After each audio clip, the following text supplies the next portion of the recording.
দক্ষিণ কলকাতার ব্যস্ত বালিগঞ্জের মধ্যে রয়েছে আশ্চর্য শান্তির এই ঠিকানা মা আনন্দময়ী কালী মায়ের মন্দির। প্রায় 100 বছরের প্রাচীন এই মূর্তি। আপনারা সম্মুখে দেখতে পাচ্ছেন প্রাচীন মন্দিরের একটা বেদি, যেখানে শিবলিঙ্গকে আপনারা দেখতে পাচ্ছেন।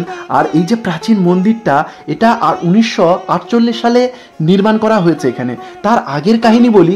1932 সালে বাংলাদেশের পাবনা জেলায় সেখানকার এক ভক্ত যোগীন্দ্রচন্দ্র দাশগুপ্ত স্বপ্নাদেশে মায়ের দর্শন পান।